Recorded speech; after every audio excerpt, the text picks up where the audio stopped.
100वां वर्ष है हमारा और हमने अपने स्टैम्प को रिलीज़ करने के लिए भी आर्यभट्ट नॉलेज यूनिवर्सिटी पटना चुना है। आप सभी को पता होगा कि आर्यभट्ट का जो गणित का सिद्धांत है उसमें ज़ीरो का इन्वेंशन तो नहीं किया था, लेकिन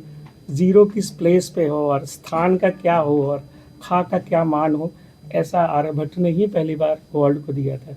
इसलिए हम लोग ने भी इस प्लेस को चुना है क्योंकि इसकी प्लेस वैल्यू ऐसी है।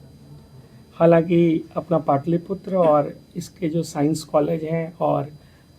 इसकी जो मैथमेटिक्स और science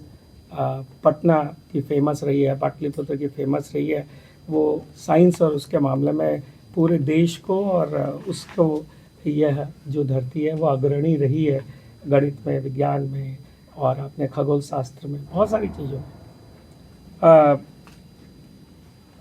association of Indian universities एक यूनिवर्सिटीज़ का कॉम्पेंडियम है, यूनिवर्सिटी की मेंबरशिप है।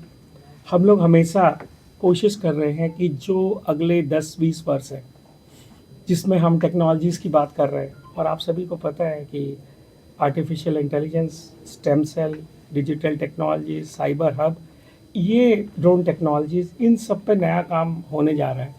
और हमारे जो लोग हैं और जो नई जियो पॉलिटिकल सिचुएशंस हैं पूरे वर्ल्ड की, उसमें विश्वविद्यालयों का प्रोडक्ट डेवलप करना बहुत इम्पॉर्टेंट है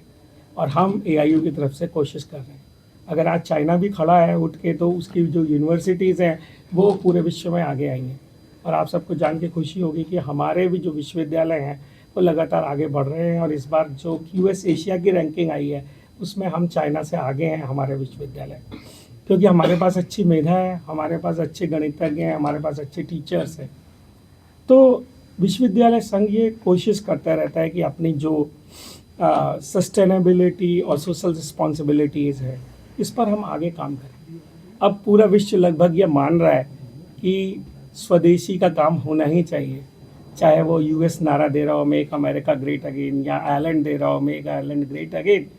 तो मेक भारत ग्रेट अगेन का नारा विश्वविद्यालयों के माध्यम से ही जा सकता है, क्योंकि किसी भी जब भी इंडियन मेधा का पूरा टैलेंट वर्ल्ड में माना गया तो वही माना गया कि जो वर्ल्ड की बेस्ट कंपनीज है उसमें इंडियंस हेड कर रहे हैं।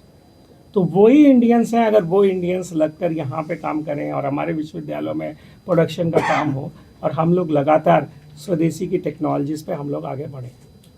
आपको पता होगा कि जब ये ऑपरेशन सिंदूर हुआ था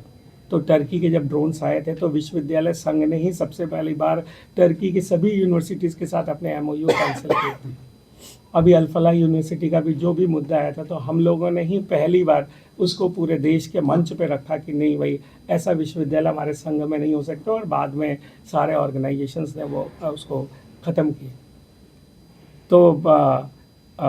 शरद कुमार यादव जी के नेतृत्व में जो ऑनरेबल हमारे वाइस चांसलर हैं, वैसे भी शरद यादव का नाम बहुत इम्पोर्टेंट रहता है, उन्होंने तो ऑल्टरनेटिव पॉलिटिक्स भी दी इस देश को, तो वैसा ही उनका नाम है और वैसा ही उनका गुण है उनके नेतृत्व में। और ये हमारी पहली पब्लिक यूनिवर्सिटीज़ है जिसने प्राइवेट यूनिवर्सिटी से भी आगे बढ़ के, लोग अक्सर प्राइवेट यूनिवर्सिटीज़ में जाते हैं कॉन्फ्रेंस करने के लिए, उनको लगता है सुविधा है, लेकिन मैं शरद यादव जी को बधाई दूंगा कि उन्होंने उनसे भी 2 हाथ आगे बढ़कर इसको पाटलिपुत्र में रखा और आज हमारा स्टैम्प भी दे रहा है। हमारे ऑनरेबल जो चांसलर हैं यहाँ के और यहाँ के ऑनरेबल गवर्नर हैं श्री आरिफ मोहम्मद खान जी, वो स्टैम्प रिलीज़ करेंगे और ये संघ के लिए, विश्वविद्यालयों के लिए एक बड़ी जगह है और ये एक बड़ा कार्यक्रम है और अपना इतिहास में एक अलग स्थान बना रहा है जब एआईयू का कल जो है वो जो है इसका स्टैम्प जारी होगा। आप सभी पत्रकार बंधुओं से मुझे बहुत निवेदन है कि हर जो हमारा कॉन्फ्रेंस है, हर सेशंस है हमारे, वो बहुत इम्पॉर्टेंट होंगे और आप हर सेशंस को कवर करिए और ख़ासकर स्टेम सेल को तो ज़रूर कवर करिए, क्योंकि वर्ल्ड में जो भी कुछ अच्छा होने वाला है वो स्टेम टेल टेक्नोलॉजीज़ और कंप्यूटेशन के बेसिस पे आगे होने वाला है। और आप ये देखेंगे कि कई लाइलाज बीमारियां जिनका हजारों या 100 वर्षों से आपको बीमारियां नहीं सही होती पाई हैं, और ऐसी बहुत सारी जैसे कि स्पाइनल कॉर्ड में इंजरी या ना मूवमेंट होना या ऐसी न्यूरो की बीमारियां, वो आगे 10-20 साल में स्टेम सेल के द्वारा सही हो सकती हैं। तो ये जो आगे के 10 साल हैं ये टेक्नोलॉजीज़ के हैं, ये नई टेक्नोलॉजीज़ के हैं और हम सब लोग यहाँ से उसकी शुरुआत कर रहे हैं। आप सभी लोग हमारे सभी जितने भी हमारे वो हैं